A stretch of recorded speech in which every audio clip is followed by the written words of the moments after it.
ಶಿವ ಅಷ್ಟಪದಿ ಒಂದು ಧ್ಯಾನ ಶ್ಲೋಕ. ಸಕಲ ವಿಘ್ನ ನಿವರ್ಧಕ ಶಂಕರ ಪ್ರಿಯ ಸುಧ ಪ್ರಣದಾರ್ತಿಹರ ಪ್ರಭೋ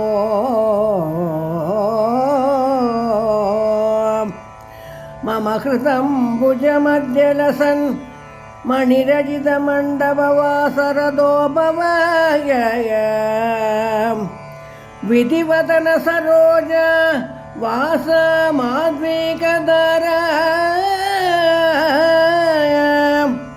ವಿಗಿತ ನಿಗಮ ಬೃಂದ ಸ್ತೂಯಮಾನ ಪದಾನಾಯ ಸಮಸಮಯ ವಿರಾಜಕ ಚಂದ್ರಕೋಡಿ ಪ್ರಕಾಶ ಮಮ ವದನ ಸರೋಜೆ ಶಾರದಾಂ ಸನ್ನಿಧತ್ತಾಯ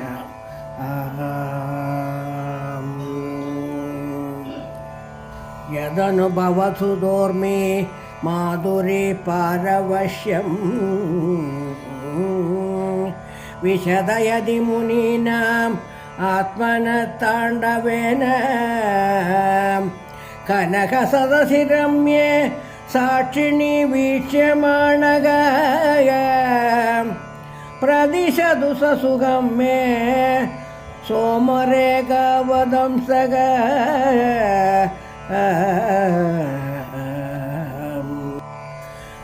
ಸರ್ವಾಣಿ ಪರ್ವತ ಕುಮಾರಿ ಶರಣ್ಯಪಾದೆ ನಿರ್ವಾಭಯಂ ಅಸ್ಮದಂ ಅಹಂ ಸಂದತಿಂ ಅಂತರಾಯಂ ಇಚ್ಛಾಮಿ ಪಂಗುರಿವ ಗಂಗಜಲವಹಂ ಇಚ್ಛಾಮಿ ಮಾಂ ಕಲಯಿದುಂ ಶಿವಗೇದಿಮಾಲಾ ಹರ ನಮ ಪಾರ್ವತೀಪದಯೇ ಹರ ಹರ ಮಹಾದೇವ ಶ್ರೀ ಚಂದ್ರಶೇಖರೇಂದ್ರ ಸರಸ್ವತಿ ಸದ್ಗುರು ಮಹಾರಾಜ್ ಕಿ ಜೈ. ಶಿವ ಅಷ್ಟಪದಿ ಮುನ್ಶ್ಲೋಕಂ. ಶಿವಶರಣ ಸರೋಜ ಧ್ಯಾನ ಯೋಗಾಮೃತ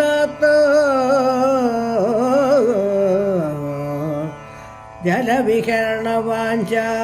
ಸಂಗದಂ ಯಶ್ಯ ಸೇದಗಾಯ ನಿಖಿಲ ದುರಿತ ಭಂಗ ವ್ಯಾಪೃತೋ ವಾಮನೋಜ್ಞ ಪರಶಿವ ಶರಿದಾಗ್ಯಂ ಗಾನಮಾಕರ್ಣ್ಯನೀಯ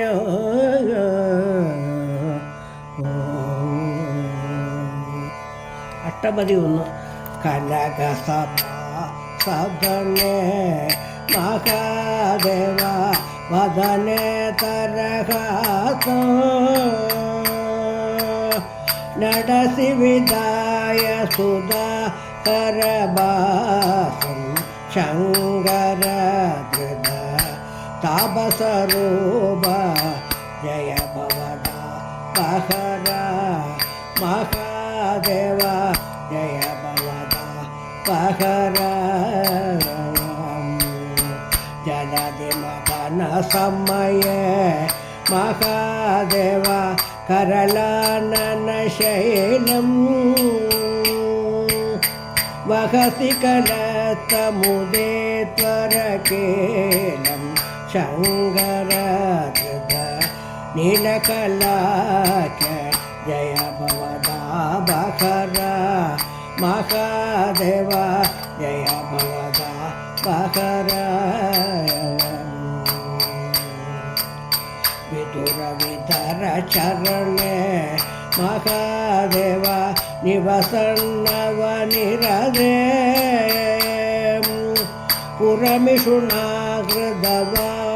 ಪುರಮಿಷುಣಾಗೃದವಾನಿದಯೋರೆ ಶಂಕರ ವರ ವೀರಮಹೇಶ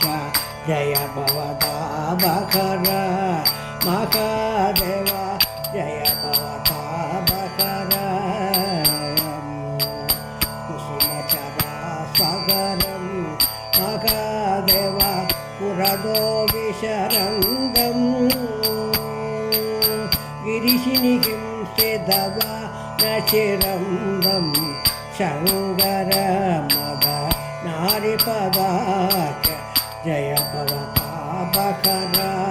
ಮಹಾದೇವ ಜಯ ಬಕರ ಬಡತರು ತಲಮಹಿದೆ ಮಹಾದೇವ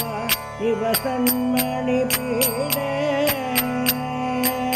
ನಿಷದಿ ಪರಾತ್ಮಕನ ಅಧಿಕಾರೆ ಶಂಕರ ಮೌನ ಕಬೀರ ಜಯ ಭವದ ಮಹಾದೇವ ಜಯ ಭವದ ಮಕರ ಜನನಿಧಿ ಸೇತು ಕಡೆ ಮಹಾದೇವ ಜನ ಪಾವನ ಯೋಗೇ ರಘುಕುಲ ತಿಲಕ ಯಶ ಪ್ರವಿಭಾಗ ಶಂಕರ ರಘು ರಾಮ ಮಹೇಶ ಜಯ ಪವದ ಬಸರಾಮ ಮಹಾದೇವ ಜಯ ಪವದ ಅನುಭವನ ಕೃಪೆ ಮಹಾದೇವ ವರಕಾಶಿ ನಗರೇ ತಾರಕ ಮುಪದಿ ಶೀತಲ ಸಾರ ಶಂಕರ ಶಿವ ವಿಶ್ವಮಗೇಶ ಜಯ ಭವದ ಮಹಾದೇವ ಜಯ ಭವದ ನಿಗಮರ ಸಾಲದಲ್ಲೇ ಮಹಾದೇವ ನಿರವಧಿ ಬೋಧಗನೇ ಶ್ರೀಕಾಮಾಕ್ಷಿ ರಘುಕುಲ ಶಾಂಗನ ಶಂಕರ ಸಗ ಹರ ಮಗೇಶ ಜಯ ಭವದ ಬಕರ ಮಹಾದೇವ ಜಯ ಭವದ ಬಕರ ಕಚ್ಚಬದನು ಹರಿಣ ಮಹಾದೇವಂ ನಿತುಲ ಭಕ್ತಿಯುಜ ಸಂದದ ಪೂಜಿತ ಚರಣ ಸರೋಜ ಶಂಕರ ಶಿವ ಕಚ್ಚಬಲಿಂಗಂ ಜಯ ಭವದ ಬಕರ ಮಹಾದೇವ ಜಯ ಭವದ ಬಕರ ಶಂಕರ ವರ ಗುರುಣ ಮಹಾದೇವ ಪರಿಪೂಜಿತ ಪಾದ ಕಾಂಜಿಪುರೇ ವೃದಾಖಿಲ ವೇದ ಶಂಕರ ವಿದು ಮೌಲಿ ಮಗೇಶ ಜಯ ಭವದ ಬಕರ ಮಹಾದೇವ ಜಯ ಭವದ ಬಕರ ಶ್ರೀ ವಿದು ಮೌಳಿಗದೆ ಮಹಾದೇವ ಇದ ಮುದಿದ ಮುರಾರಂ ಶೃಣು ಕರುಣಾಪರಣಾಗಿಲ ಸಾರಂ ಶಂಕರ ಉಮ ಶೈಲ ಮಹೇಶ ಜಯ ಭವದ ಬಕರ ಮಹಾದೇವ ಬಕರ ಕನಕ ಸಪನಡಾಯ ಹರಿನೀಲ ಕಳಾಯ ನಮಃ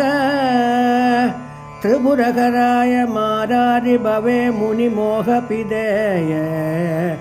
ರಘುಕೃತ ಸೇತವೇ ವಿಮಲ ಕಾಚಿ ಶುಷೇ ಭವದೇಯ